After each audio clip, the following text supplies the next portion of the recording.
하나님 말씀 함께 보겠습니다. 사무엘 하 11장 1절에서 13절까지의 말씀입니다. 사무엘 하 11장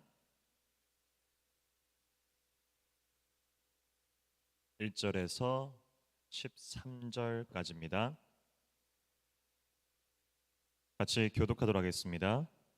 그 해가 돌아와 왕들이 출전할 때가 되매 다윗이 요압과 그에게 있는 그의 부하들과 온 이스라엘 군대를 보내니 그들이 암몬 자손을 멸하고 랍바를 에워쌌고 다윗은 예루살렘에 그대로 있더라. 저녁 때에 다윗이 그의 침상에서 일어나 왕궁 옥상에서 거닐다가 그곳에서 보니 한 여인이 목욕을 하는데 심히 아름다워 보이는지라. 다윗이 사람을 보내 그 여인을 알아보게 하였더니 그가 아뢰되 그는 엘리암의 딸이요 햇사람 우리아의 아내 밧세바가 아니니까 하니 다윗이 전령을 보내어 그 여자를 자기에게로 데려오게 하고 그 여자가 그 부정함을 깨끗하게 하였으므로 더불어 동침함에 그 여자가 자기 집으로 돌아가니라. 그 여인이 임신함에 사람을 보내 다윗에게 말하여 이르되 내가 임신하였나이다 하니라. 다윗이 요압에게 기별하여 햇사람 우리아를 내게 보내라 하매 요압이 우리아를 다윗에게로 보내니 우리아가 다윗에게 이르되 다윗이 요압의 안부와 군사의 안부와 싸움이 어떠했는지를 묻고 그가 또 우리아에게 이르되 내 집으로 내려가서 발을 씻으라 하니 우리아가 왕궁에서 나가매 왕의 음식들이 뒤따라가니라. 그러나 우리아는 집으로 내려가지 아니하고 왕궁 문에서 그의 주의 모든 부하들과 더불어 잔지라. 어떤 사람이 다윗에게 아뢰되 우리아가 그의 집으로 내려가지 아니하였나이다. 다윗이 우리아에게 이르되 내가 길 갔다가 돌아온 것이 아니냐 어찌하여 내 집으로 내려가지 아니하였냐 하니 우리아가 다윗에게 아뢰되 언약궤와 이스라엘과 유다가 야영 중에 있고 내 주 요압과 내 왕의 부하들이 바깥 뜰에 진치고 있거늘 내가 어찌 내 집으로 가서 먹고 마시고 내 처와 같이 자리이까. 내가 이 일을 행하지 아니하기로 왕의 살아계심과 왕의 혼에 살아계심을 두고 맹세하나이다 하니라. 다윗이 우리에게 이르되 오늘도 여기 있으라. 내일은 내가 너를 보내리라. 우리아가 그날에 예루살렘에 머무니라. 이튿날. 같이 읽습니다. 다윗이 그를 불러서 그로 그 앞에서 먹고 마시고 취하게 하니 저녁 때에 그가 나가서 그의 주의 부하들과 더불어 침상에 눕고 그의 집으로 내려가지 아니하니라. 전쟁의 왕이라는 수식어에 걸맞게 그 별명에 걸맞게 다윗은 이스라엘의 다음 왕으로 세워진 뒤 전쟁 또 전쟁을 거듭하게 됩니다. 오늘 본문 1절에서도 보면 지금 전쟁 중이라는 것을 이야기하고 있습니다.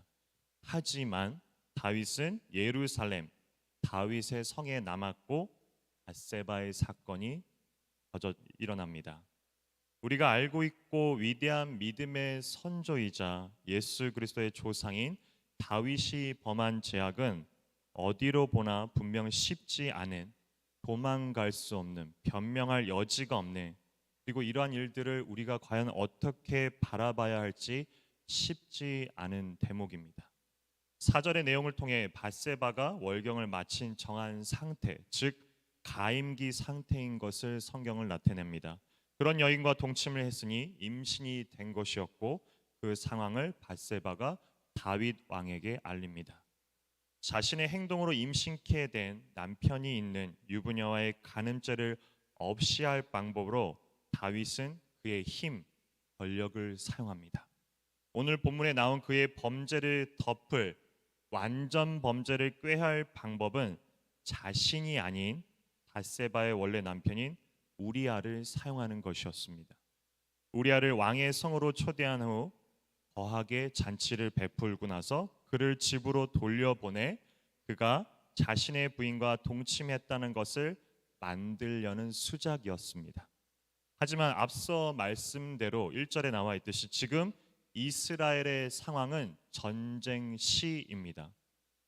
충신이었던 우리아는 11절에 나온 대로 우리아가 다윗에게 아뢰되 언약궤와 이스라엘과 유다가 야영 중에 있고 내 주 요압과 내 왕의 부하들이 바깥들에 진치고 있거늘 내가 어찌 내 집으로 가서 먹고 마시고 내 처와 같이 자리이까. 굉장히 충신인 거죠. 이 대목을 보면 다윗도 그리고 우리의 마음도 찢어집니다. 다윗과 달리 우리는 우리아를 바라보며 불쌍해서 찢어지고 다윗은 그의 계략과 모략대로 되지 않으니 그의 마음이 찢어집니다. 더욱 저희를 당황시키는 것은 다윗이 이런 잔치를 베풀어 우리아가 밧세바와 함께 했다는 명분을 만들고자 했던 것이 한 번이 아닌 두 번에 걸쳐 계획을 세웠다는 사실이 참 우리를 당혹해 합니다. 그것이 오늘 본문 마지막 절인 13절에 나오는 거죠. 결국 다윗의 이 두 번에 걸친 작전은 실패를 합니다. 우리가 잘 알고 있는 다윗이 맞나 싶습니다. 우리를 가장 당혹해 만드는 대목은 나단 선지자와 다윗의 대화를 통해 드러납니다. 사무엘 다음 장인 12장에 보이는 나단과 다윗의 대화를 보면 부자가 가난한 자를 무참히 짓밟는 장면을 통해 다윗이 화를 냅니다. 그런 자가 있다면 당장 죽여야 한다고 말합니다. 나단이 그가 당신입니다 라고 말하자 다윗은 당황합니다. 놀랍니다. 소스라치게 놀랍니다. 이 장면을 보면 다윗이 그가 저질렀던 간음죄와 살인죄에 대해, 즉 자신의 죄에 대해 인식을 하지 못했던 것처럼 보입니다. 그러니까 그런 말을 했고, 그러니까 놀랬던 거겠죠. 얼마나 무서운 이야기인지 모르겠습니다. 자신의 죄가, 그리고 무수히 많은 증인들이 분명 있었을 텐데 그가 저지른 모든 것에 대해 그가 죄로 인식을 하지 못하고 있는 다윗 왕을 봅니다. 그런 그가 이 사건을 통해 깨달은 부분에 대해 적어놓은 시편이 있습니다. 지난주에도 말씀드렸지만 시편 51편이 그 내용입니다. 그런데 그 내용을 보면 나중에 한번 집에 가서 다시 읽어보세요. 그런데 그 내용을 보면 밧세바에 대한 죄 용서나 회개가 아닌 우리 근본, 본질에 대한 이야기를 합니다.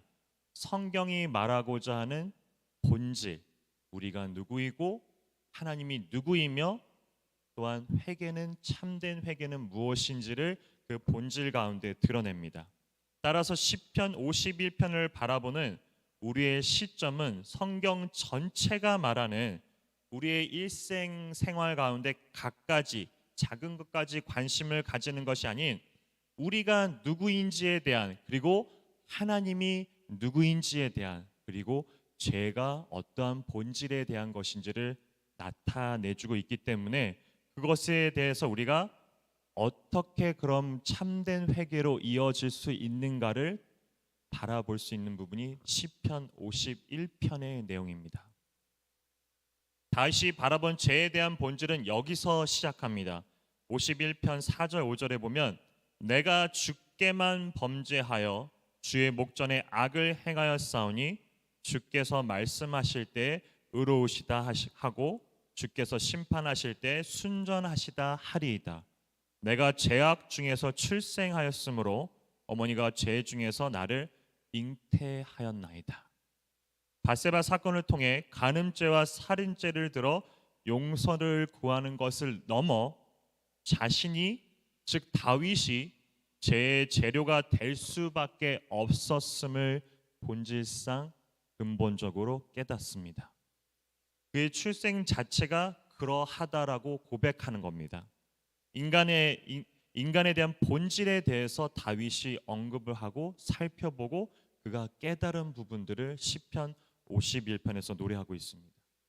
자칫 이 부분을 보다 보면 죄에 대한, 이 다윗의 죄에 대한 대상에 대한 면죄부를 주는 것처럼 보일지 모르지만 그것 너머에 인간의 본질에 대해 살펴보면서, 그래서 이런 우리가, 즉 다윗과 방불한, 다윗과 비슷한 죄의 재료일 수밖에 없는 우리가 하나님께 구할 것이 무엇인지를 11절에 이렇게 고백합니다. 나를 주 앞에서 쫓아내지 마시며 주의 성령을 내게서 거두지 마옵소서. 주님의 성령을, 은혜를 다윗이 구하는 겁니다.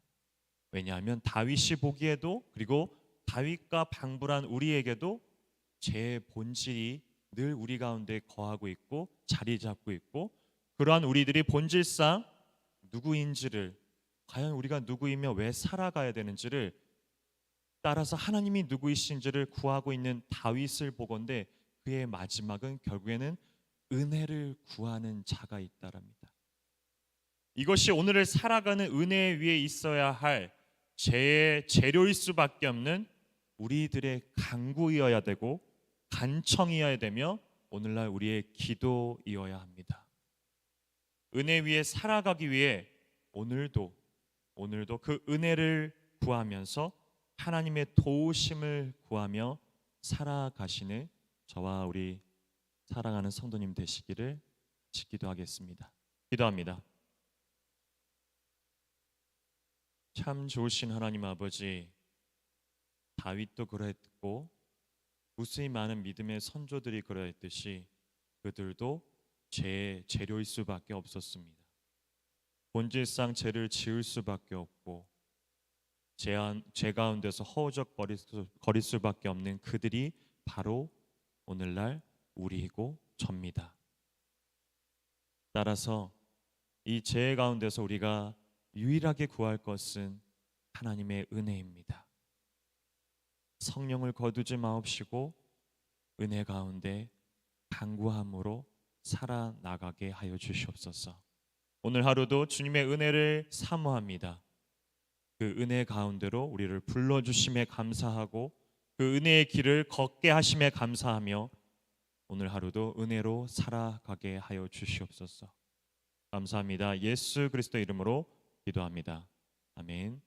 하늘에 계신 우리 아버지여, 이름의 거룩함을 받으시며 나라의 임하옵시며 뜻이 하늘에서 이루어진 것 같이 땅에서도 이루어지게 하옵소서. 오늘날 우리에게 일용할 양식을 주옵시고 우리가 우리에게 죄진 자를 사하여 준 것 같이 우리의 죄를 사하여 주옵시고 우리를 시험에 들게 하지 마옵시며 다만 악에서 구하옵소서. 나라와 권세와 영광이 아버지께 영원히 있사옵나이다.